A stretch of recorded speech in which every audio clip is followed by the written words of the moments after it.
মুস্তাফা সাল্লাল্লাহু আলাইহি ওয়াসাল্লাম বলেছেন, যেখানে রাস্তা নিয়ে গোলমাল হবে, যেখানে রাস্তা নিয়ে ঝামেলা হবে, যেখানে রাস্তা নিয়ে ঝগড়া হবে, যেখানে রাস্তা নিয়ে সমস্যা হবে, সেইখানে রাস্তা হবে ডবল। 4 হাত রাস্তা আছে, 8 হাত রাস্তা হবে। যেখানে রাস্তা নিয়ে সমস্যা হবে, সেইখানে কি হবে? রাস্তা ডবল হবে, ডবল রাস্তা হবে। 4 হাত আছে, 8 হাত রাস্তা হবে। এটা হলো নবী সাল্লাল্লাহু আলাইহি ওয়াসাল্লাম ফায়সালা, এটা হলো নবী সাল্লাল্লাহু আলাইহি ওয়াসাল্লাম নির্দেশ। এই নির্দেশ আমাদের আপনাকে মানতে হবে। কিন্তু বন্ধুদের বিষয় যে আছে আমাদের রাস্তা এত সংকীর্ণ রাস্তা, এত সংকীর্ণ রাস্তা, একটা মানুষ মারা গেলে সেই মানুষকে বার করতে, সেই রাস্তাকে বার করতে ঘাম ছুটে যায়।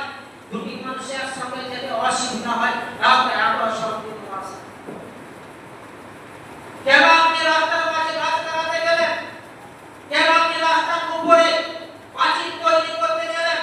কেন আপনি রাস্তার উপরে ঘর তৈরি করেছেন? আপনি কি কারোর জায়গার উপরে, কারোর সম্পত্তির উপরে, কারোর জমির উপরে কি আপনি চলাচল করেন না? তাহলে কেন আপনি রাস্তার জন্য সামান্য জায়গা ছেড়ে দিলেন না?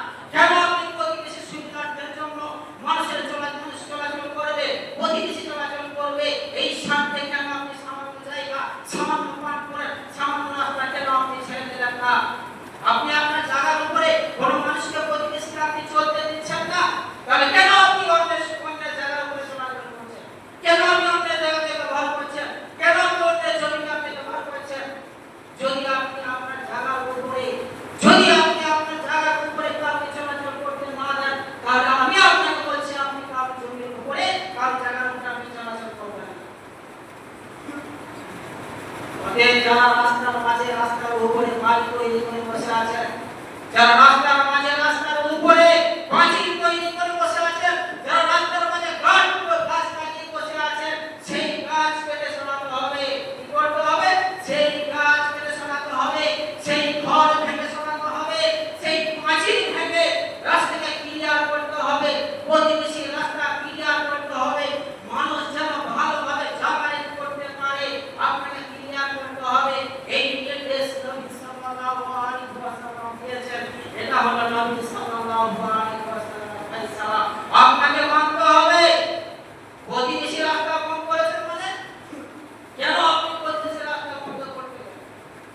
বন্ধ করেছেন মানে আপনি জান্নাতের রাস্তা বন্ধ করে দিয়েছেন। আপনি যে জান্নাতে যাবেন সেই রাস্তা আপনি বন্ধ করে রেখেছেন। আপনাকে সর্বপ্রথম কি করতে হবে? প্রতিবেশী রাস্তা আগে আপনাকে খুলতে হবে, মানুষের রাস্তা আগে আপনাকে খুলতে হবে। মানুষের যেন সুবিধা হয়, মানুষের চলাচল করতে যেন অসুবিধা না হয়, তার জন্য আপনাকে রাস্তা আগে ক্লিয়ার করতে হবে। তবে আপনার জান্নাতের রাস্তা ক্লিয়ার হবে, তার আগে আপনার রাস্তা ক্লিয়ার হবে। প্রতিবেশী রাস্তা বন্ধ করে দিয়ে, হাতে তসবিহ নিয়ে, শরীরে জুব্বা করে, মাথায় শরীরে রুমাল বেঁধে, গাড়ি রেখে আপনি নিজেকে কি প্রমাণ করতে চাচ্ছেন? নিজেকে আপনি কি ভাবছেন? নিজেকে আপনি কি মুসলিম ভাবছেন? নিজেকে আপনি ইমামদার ভাবছেন?